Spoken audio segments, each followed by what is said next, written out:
Console, online. HPG connection, online. Educational module, online. All systems, nominal. Hello, class, and welcome to On the Origin of Battlemechs Podcast, episode 50. I am your host, Brent Stewart McKee. My co-hosts today are... I'm Joshua. And I'm Chandler. And today we are talking about the Talos, a 50-ton mech from the Taurian Concordat, and it is a resilient piece of machinery. It sticks around for quite a long time, given its history and production. This thing is the A-10 or B-52 of Battlemechs. Now, in the early 26th century, both the Capellan Confederation and the Federated Suns had expanded their mech manufacturing capabilities, and the Taurian Concordat knew that it must keep pace in order to repulse any action taken against them by either, or worst case scenario, both at the same time. Because you can't trust those Capellans. It's true. In 2521, the bidding process began, and ultimately Vandenberg Heavy Industries, who was a major producer of industrial mechs and had diversified into Vandenberg Miltech, would win the contract with the Talos. The Talos spent 8 years in R&D and was designed around a low profile, allowing easy transport in pre-existing dropships, better heat management, and was easy to maintain. The Talos was all of these things and was quickly adopted by the Taurian Concordat military and was sold en masse to the Rimworld's Republic, the Magistry of Canopus, and also the Outer Worlds Alliance. The Talos was produced for 5 decades before changes in military doctrine and technology slowly made it obsolete. But with the mass production run, the Talos would see action well into the Succession Wars, despite not being produced since before or right at the beginning of the Reunification War. And I mean, who doesn't like having a machine that is easy to transport, is easy to maintain, is reliable, and going by its serial number, model number, TLS-1B, they got it right with the second model, which if there was a 1A, pre-production or prototype, and then boom, out the door. Solid periphery engineering. Yeah, I mean, I'm surprised this thing didn't pop back up during the Jihad, just because of how solid it is. Like, all these other random mechs popped up, and not this thing. Like, what the? Yeah, it's a neat machine. I mean, I could see possible one reason is it kind of looks a little bit like it's trying to be a Rakshasa or a Mad Cat, but I don't think that is what it's trying to do. It just has a similar low profile because of the leg design, and it has the missile launchers in each torso, which is much more integrated into the body than those other designs, but the similarities are there to see. Yeah. Although it's really just box ears. Yeah, no, absolutely. Them dang missile pods. Mm-hmm. So the one model we have a record sheet for is the 1B, and it has a movement profile of 4-6. It has 2 LRM-5s in the right torso, 1 SRM-6 in the left torso, and an AC-10 in the right arm. It also has 2 tons of ammo for that AC, 1 ton of ammo for the LRMs, and 1 ton of ammo for the SRMs, and 10 single heat sinks. So it's a 50-ton mech that goes 4-6. Traditionally, that means your role and profile is to be the heavy hitter of a medium lance. And I think it's kind of a hodgepodge of weapons with the 2 LRM-5s, SRM-6, and AC-10. But on a 50-ton chassis, that AC-10 is a fairly big deal. And then the 2 LRM-5s give you a decent long range, or an okay, I guess would be a better way of putting it, long range poke. And then that SRM-6, once you get up close, you can open the holes with that AC-10 and then crit seek with the SRMs. Mm-hmm. So it can fight in pretty much any bracket, but it definitely excels at the mid to close range. Couldn't have said it better myself. Yeah, and that makes sense with it being intended to be a generalist trooper mech. So being able to do a little bit of everything makes sense. You said it, not me. It is a trooper mech. Everyone get out your bingo cards and cross off trooper mech. I think it really emphasizes the Taurian Concordat's mentality of combined arms warfare. Mm-hmm. That heavy, high explosive loadout, I mean, it doesn't have any lasers. Yeah. So everything it has an HE warhead, or potentially an Inferno warhead, or other specialty ammo types with the AC-10. So it's great again, not so much in classic Battletech rules or even in Alpha Strict rules, but from a practical standpoint, it can support its infantry. It can support lighter vehicles with that AC-10 against enemy vehicles. It can do some indirect fire with its LRMs. This Talos really wants to be a team player.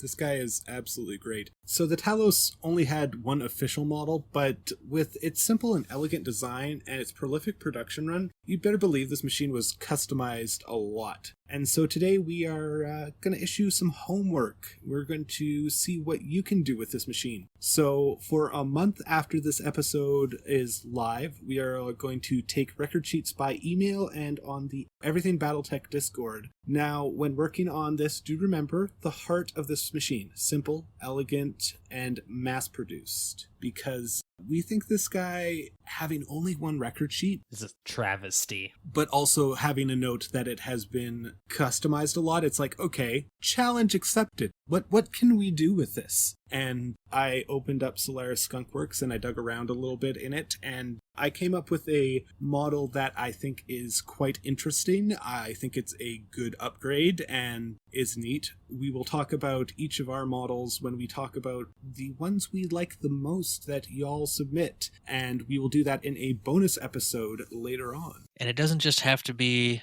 what you would have refit it to over the centuries, but like Chandler said, it's a real surprise that this didn't get a Jihad refit or a Jihad model. But with the upcoming nuptials of the reunification of the Taurian Concordat and the Calderon Protectorate, maybe what would you design if this was going to be the totem mech to celebrate that reunification? So don't get me wrong, interesting designs with things that are experimental tech will be looked at, but we are looking at something to fill out the ranks, not be an honor guard. Is that a good way to put it? Yeah, more trooper, less special forces. But don't get me wrong, we're going to look at everything. So our battle value for the one we do have is 924, and it has a point value of 29. For our pilot profiles today, we have one pilot, Brigadier Rook Esposito. Mr. Esposito was selected as a test pilot for the first Talos prototype, and later awarded the command of the 1st Pleiades Hussars. He is credited with making the unit a elite and unconventional fighting force. The Hussars would be just as comfortable hot dropping into an enemy encampment as laying in wait under a frozen river for days. Not only was Rook known for diverse and varied tactics, but installed the skills in his unit to make them hard-as-nails fighters who always gave better than they got. Off-duty, the unit's reputation for hard living and pranking was well earned. Rook sadly passed away when the SLDF landed on New Vandenberg. After the age of 90, he geared up in his Talos and led his unit into the 1st Corps line. The charge nearly destroyed the 3rd Brigade's headquarters, but sadly they were cut down by air support just shy of their objective. We're talking about how we want trooper mechs, not special forces mechs, but Brigadier Rook Esposito just goes to show if you got a solid piece of kit, that's what spec forces need more than anything. Something reliable, something with multi-mission capability that they can depend upon. Well, I think Rook just goes to show that the mech is a tool, the weapon is actually the pilot. Yep. And the 1st Pleiades Hussars prove what I learned in the Marine Corps. The unit that can outdrink the others is the unit that can outfight the others. Blam, blam, blam. So for our data dive, I am going to toss back over to Josh, and we are going to talk about the Taurian Concordat again. Yeah, so Brent asked me to talk about the culture and rank system military of the Taurian Concordat. So we've talked about in the past, it was founded in the 2300s, and the original Periphery sourcebook kind of laid out a Age of Enlightenment, very Lockean, Jeffersonian style of culture for the Taurian Concordat. Used phrases such as a society where if a person didn't work, they wouldn't eat. It was hard living, frontier lifestyle where everybody had to pull their weight, and personal individual freedom was put before almost anything else, because since you couldn't rely on anything, you couldn't rely on the government or big corporations to come and make life easy for you. Why should you bend the knee to anyone like that? Very much every person's home is their castle sort of mentality. Mm-hmm. Then later on, after the Concordat got more settled, you start to see the state takes on more importance because of the Davians and the Capellans. You have to maintain that state of armed neutrality. Well, also just logistics of getting multiple planets to work together. That has to be facilitated by some sort of governing body. Yeah, to help adjudicate disagreements and stuff like that, protect from pirates. The question is just how big, right?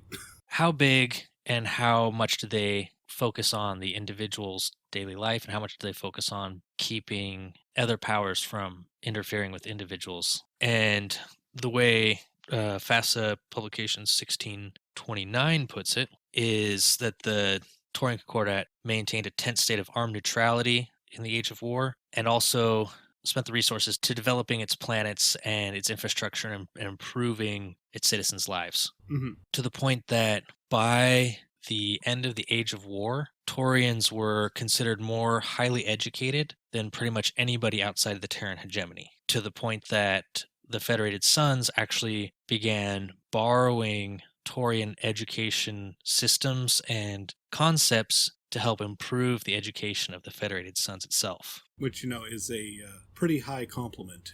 Oh, that works. We're going to copy that. Yeah. Imitation is the best form of flattery.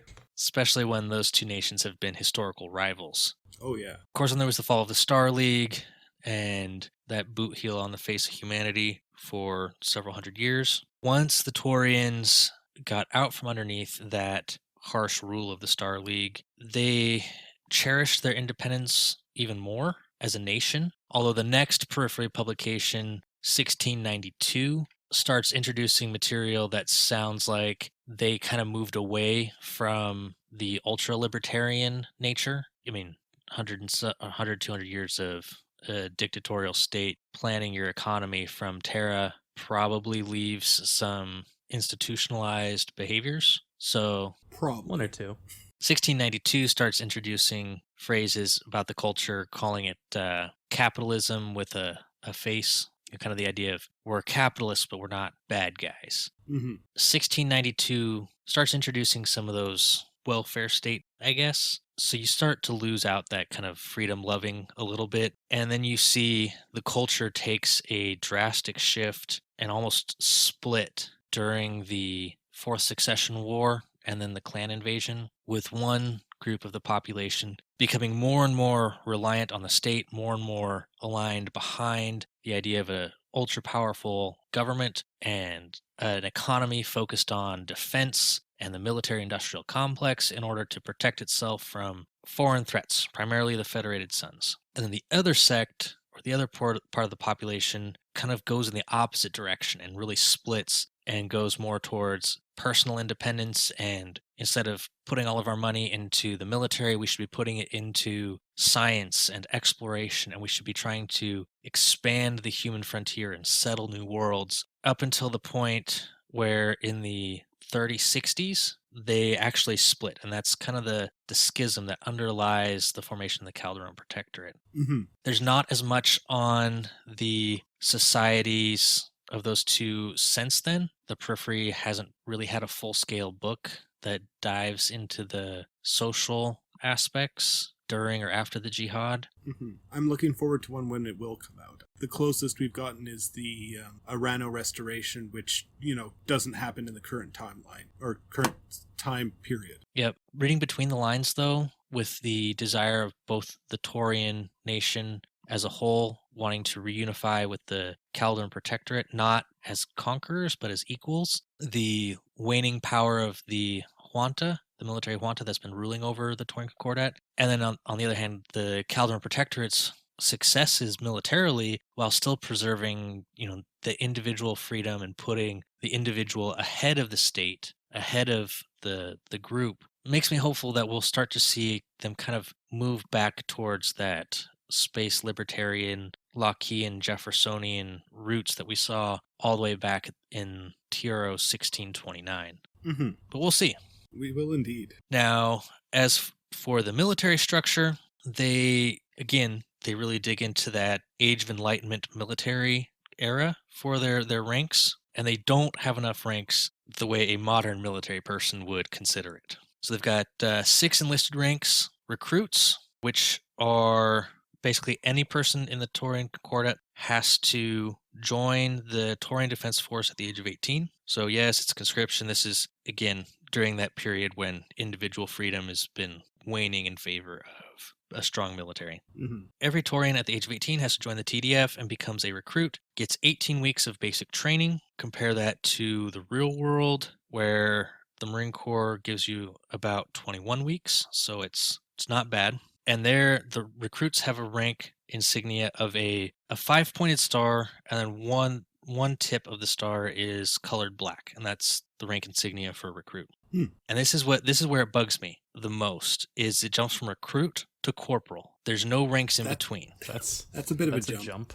Yeah. Jump You around. should have recruit, you finish your basic training, and then you become at least some sort of trooper, a private. An enlisted man. Or woman, yeah. Yeah, an enlisted person. So it jumps from recruit to corporal. In infantry formations, a corporal leads a maniple of 5 troopers, and there are 2 maniples to a squad, so they're 10-man squads. In armor units, corporals are tank commanders, and in all other branches, a corporal is a junior position for a specialist. And they have 2 points on the 5-pointed star are silhouetted in black, and the black is to commemorate the lives lost defending the Taurian Concordat.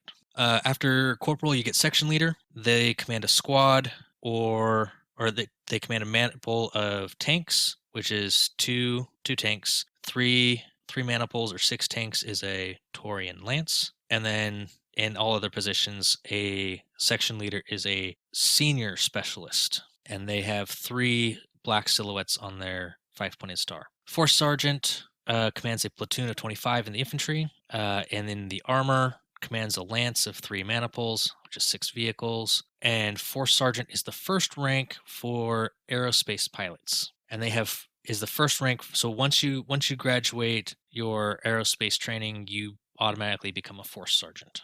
That seems like a streamlining process for getting up the ranks pretty quick. Well, so you compare it to the modern military, where if you're going to be a pilot, you're either a full-blown officer or you're a warrant officer. So this is kind of doing something similar, where you're not an officer, but you're a senior enlisted, senior non-commissioned officer.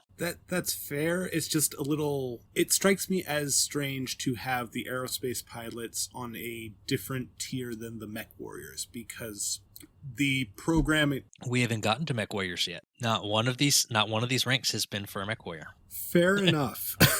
See, folks, this is how closely Brent listens when I talk about the Taurian Concordat. What was the tonnage of this mech again? Have we mentioned that yet?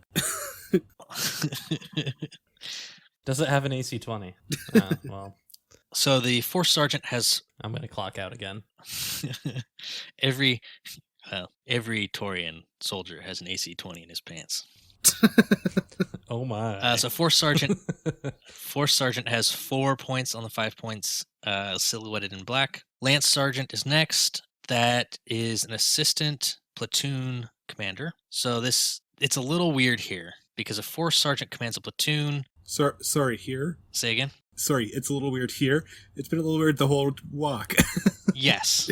Again, we're doing this kind of... They are weird. We're doing this kind of Napoleonic era military structure, and to the modern ear, it's a little odd. In the armor units, a lance sergeant is the assistant company commander. So basically, if a force sergeant leads the platoon, he's directly in charge of the platoon. A lance sergeant is the assistant to the officer who's in charge. So he's kind of in charge as well, but he's also detached and probably more administrative than the force sergeant. Okay. In the aerospace arm, lance sergeants are pilots in charge of an air lance, and they have just a 5-pointed star. A 5-pointed star, all black. You say. All black, all 5-pointed black. Star. Praise be to the dark gods.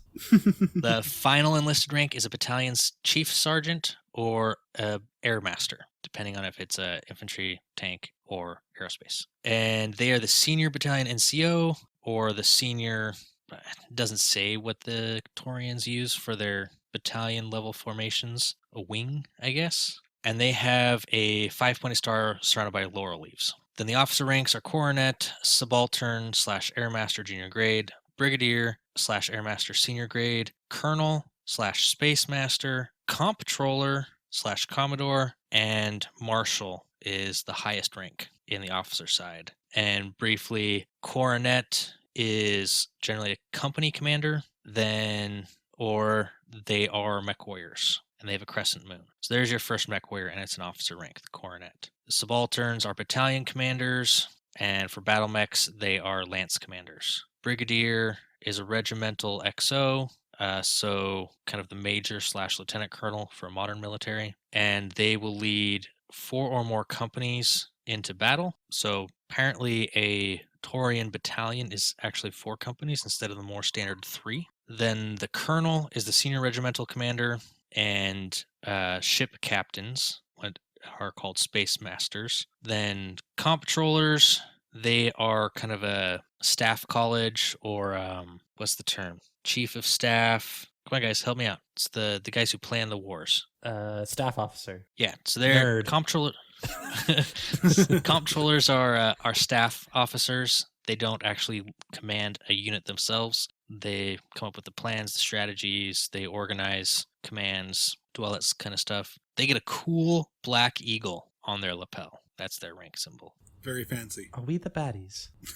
And then there are 5 marshals, and the senior marshal, which is a hereditary rank given to the protector in his role as the commander-in-chief. And marshals are going to be your generals commanding multiple regiments or multiple battalions, regiments. So yeah, that is the brief overview of the Taurian rank structure. Makes sense. Geish, Dane, Taurians, and their fancy names for things.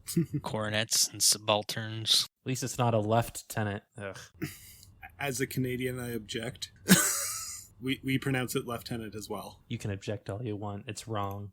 Does that come from the Hanoverians? The Hanoverian dynasty in England? Because lieutenant seems much more German to me than British. Well, I mean, if you look at the family trees back then, I mean, there was a strong connection between Queen Victoria and what's the German chancellor, the one at the start of World War One. Kaiser Wilhelm, the yes number after his name. Second? He was her nephew. Yeah, one of them Wilhelms. Yeah. There are photos of him and the Russian Tsar at Victoria's villa. Tsar Nicholas was the cousin to Wilhelm. Cousin Nicky. Yeah, little Nicky. But I mean, going further back to the Napoleonic era, I'm just wondering if lieutenant, either that or it's the British refusing to pronounce things the French way and spell things the French way. There is precedent for that. Oh no, I'm also irritated by the fact that we spell it the French way, but we pronounce it the way we pronounce it. It's like, okay, just issues with the English language as a whole. Yeah. Well, if we have any linguists in our audience, feel free to write in and let us know.